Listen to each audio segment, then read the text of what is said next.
하나님 말씀은 열왕기하 25장 13절에서 21절 말씀입니다. 우리 같이 한 목소리로 함께 읽겠습니다. 갈대아 사람이 또 여호와의 성전의 두 놋기둥과 받침들과 여호와의 성전의 놋바다를 깨뜨려 그 놋을 바벨론으로 가져가고 또 가마들과 부삽들과 부집개들과 숟가락들과 섬길 때에 쓰는 모든 놋그릇을 다 가져갔으며 시위대장이 또 불 옮기는 그릇들과 주발들 곧 금으로 만든 것이나 은으로 만든 것이나 모두 가져갔으며 또 솔로몬이 여호와의 성전을 위하여 만든 두 기둥과 한 바다와 받침들을 가져갔는데 이 모든 기구의 놋 무게를 헤아릴 수 없었으니 그 한 기둥은 높이가 18규빗이요 그 꼭대기에 놋무리가 있어 높이가 3규빗이요 그 머리에 둘린 그물과 석류가 다 놋이라. 다른 기둥의 장식과 그물도 이와 같았더라. 시위대장이 대제사장 스라야와 부제사장 스바냐와 성전 문지기는 3사람을 사로잡고 또 성중에서 사람을 사로잡았으니 곧 군사를 거느린 내시한 사람과 또 성중에서 만난 바 왕의 시종 5사람과 백성을 징집하는 장관의 서기관 1사람과 성중에서 만난 바 백성 60명이라. 시위대장 느부사라단이 그들을 사로잡아 가지고 림나 바벨론 왕에게 나아가매 바벨론 왕이 하마 땅 림나에서 쳐 죽였더라. 이와 같이 유다가 사로잡혀 본토에서 떠났더라. 아멘. 이제 성전이 완전히 불타버렸고, 성전에 그러니까 불타버리기 전에 그 안에 있었던 제사에 사용되어지는 이런 성전의 기구들이 바벨론으로 옮겨진 것을 기록하고 있는 내용인데요.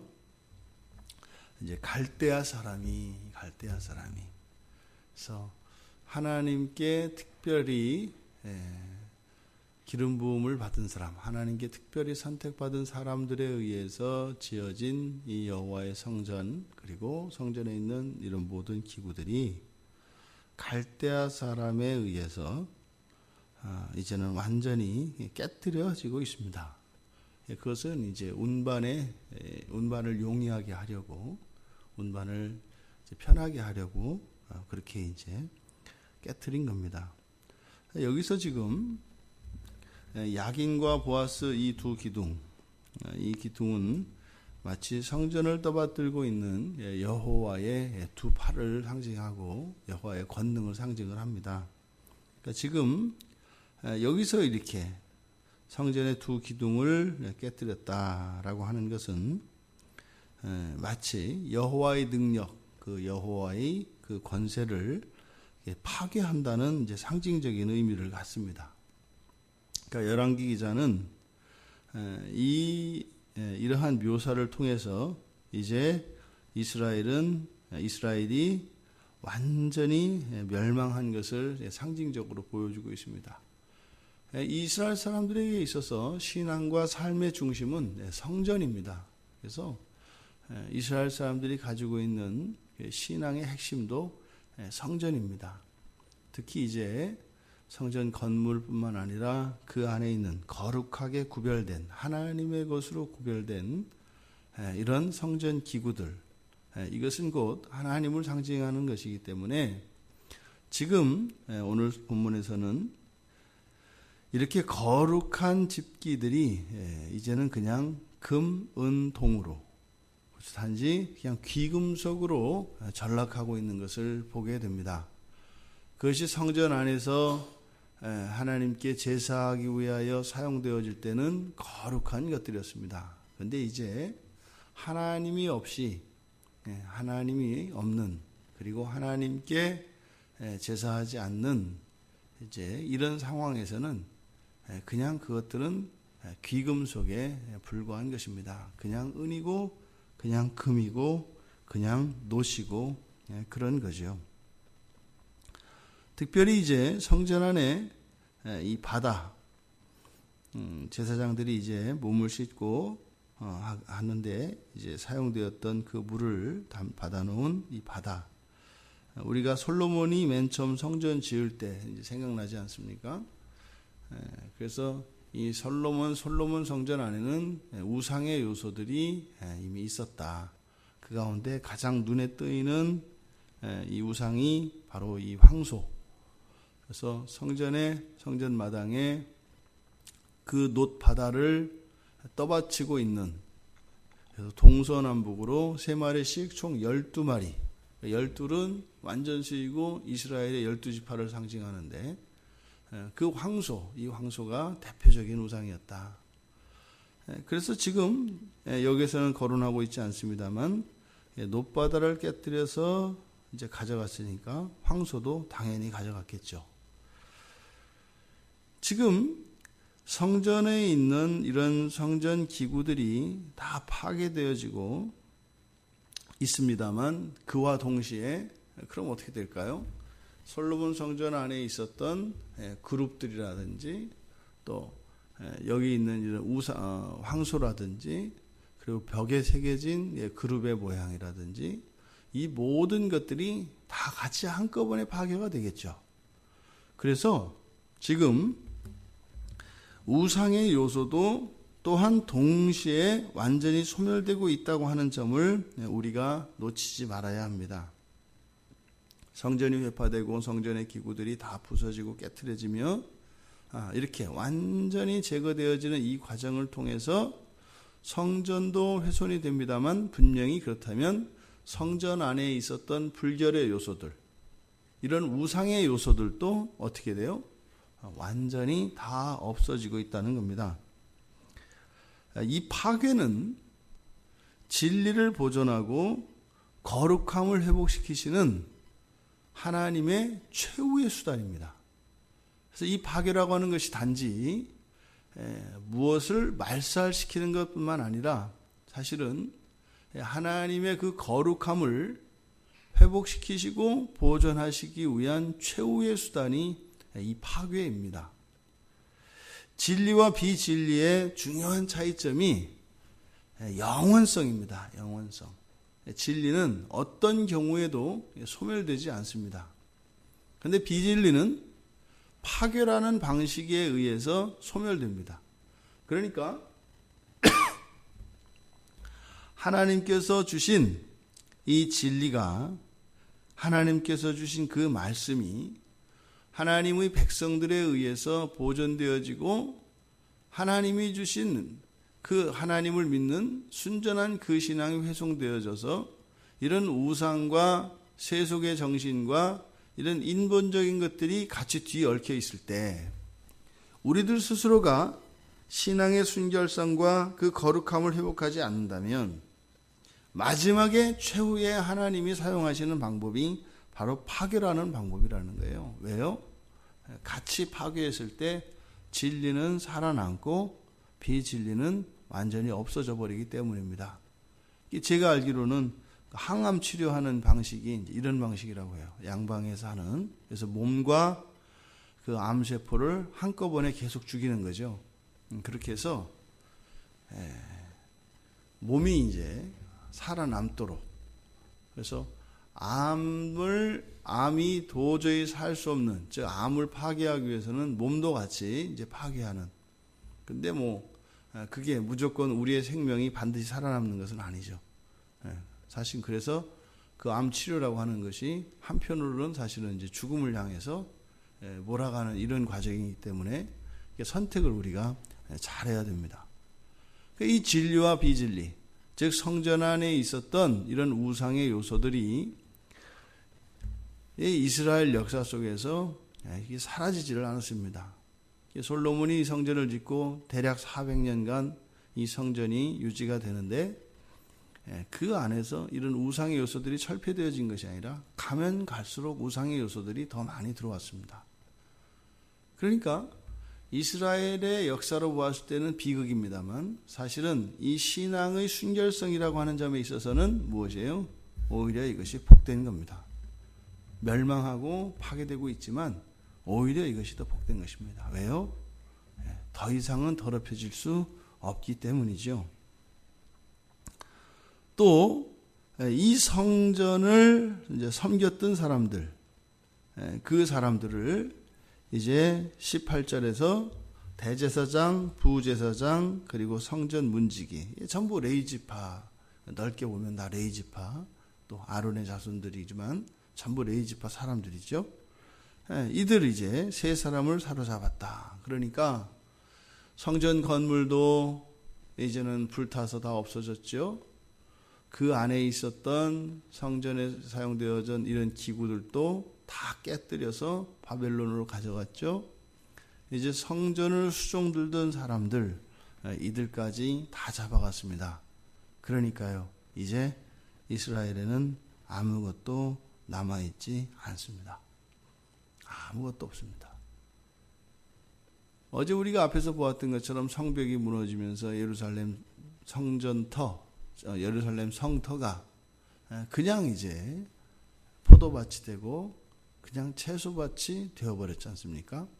그래도 거기에 성전만 있다면 거기에는 회복의 가능성이 있는 것이죠. 그러니까 성전을 섬겼던 사람들이 또 있다면 그들이 또 다시 성전을 세울 수 있는 것이죠. 그런데 그들을 모조리 잡아서 이제는 바벨론으로 데려갔다. 성전의 흔적이 사라진 겁니다. 그래서 완전히 이제는 뿌리 뽑힌 그런 이스라엘을 보고 있습니다.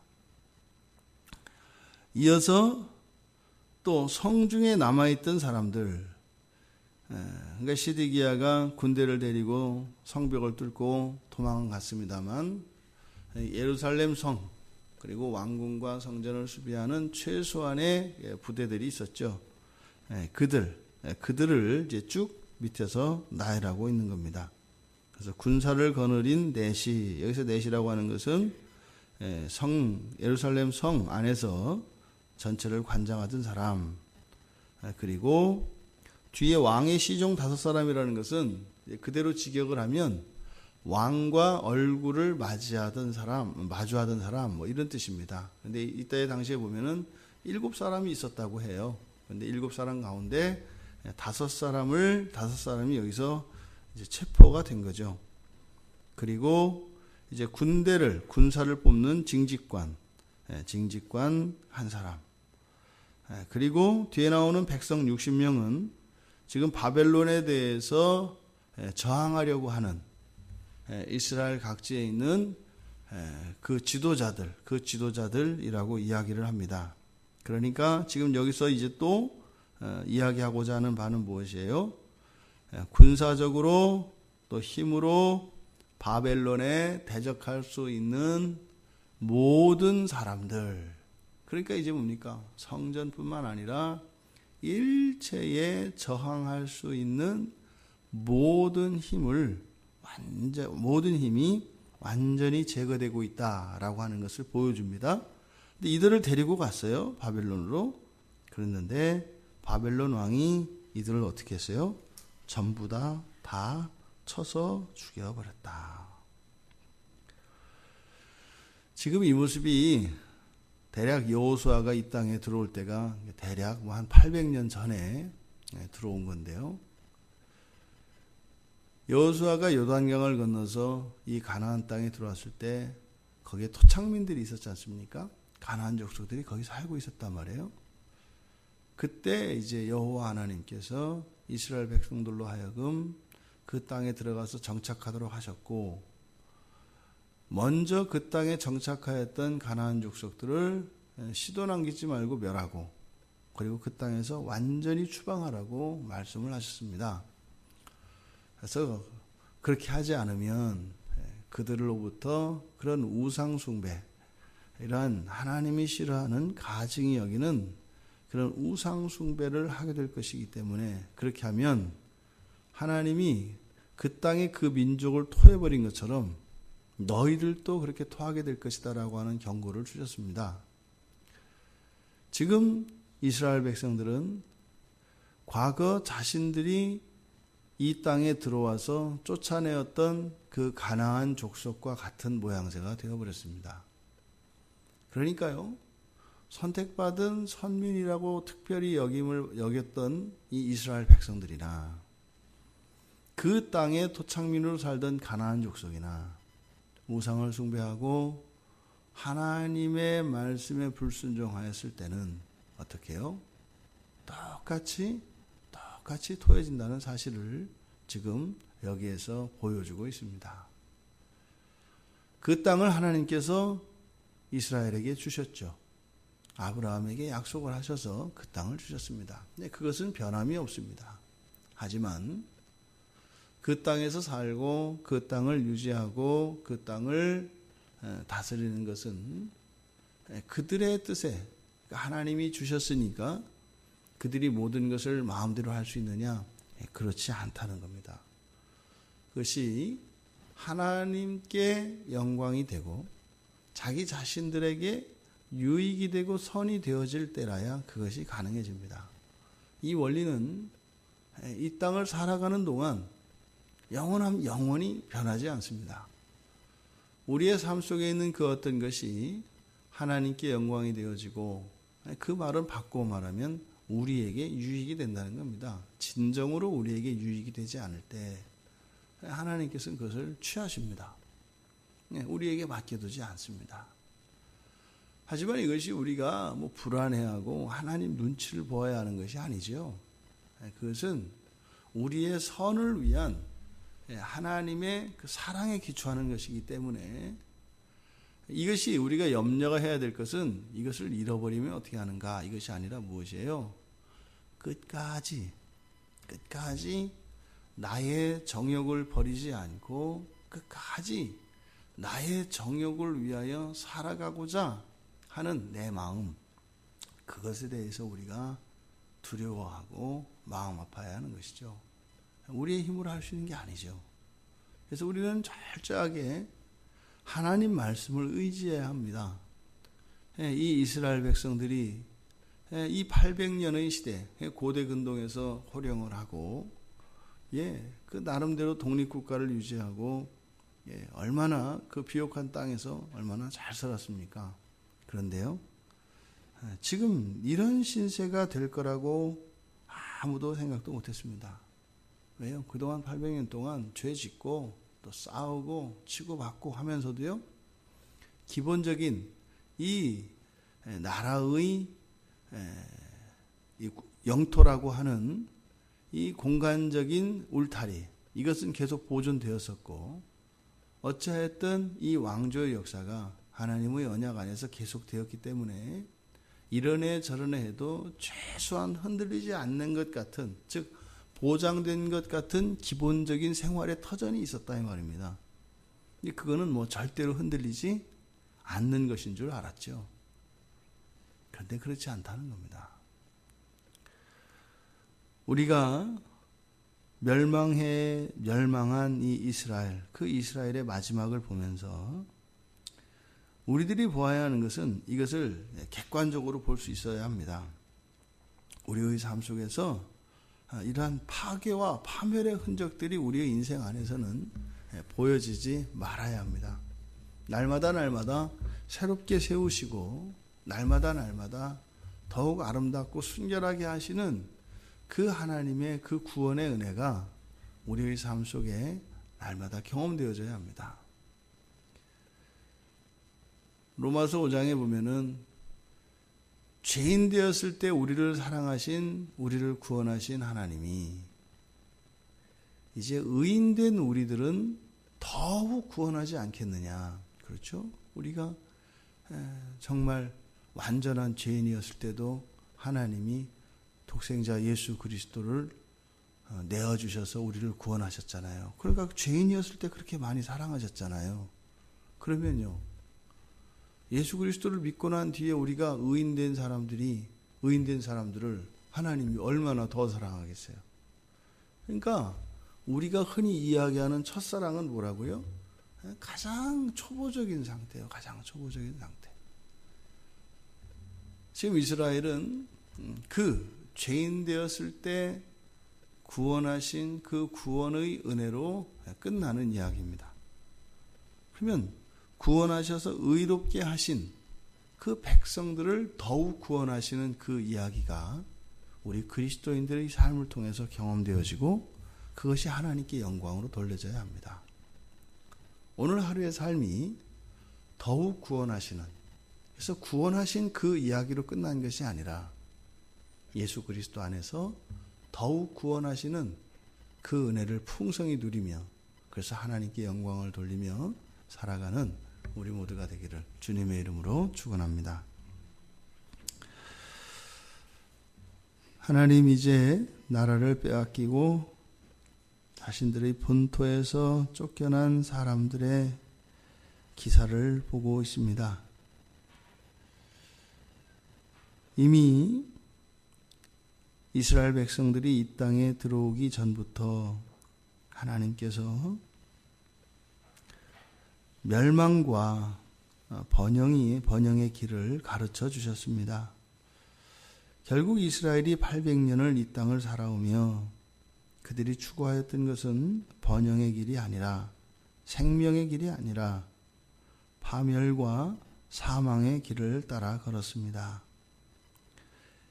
저희들 또한 예수 그리스도를 말미암아 생명의 구원에 이르게 되었지만 여전히 저희들의 삶의 방식이 사망과 파멸의 길을 걸음으로써 저희들의 삶 속에 고난의 행군이 되지 않게 하시고 생명과 번영의 길을 쫓아 하나님의 말씀을 순종함으로 오직 저희들이 당하는 고난은 그리스도를 위한 고난만 남게 하시고 그것이 아닌 다른 모든 것은 참으로 하나님께서 주시는 복을 누리며 살아갈 수 있도록 축복하여 주시옵소서.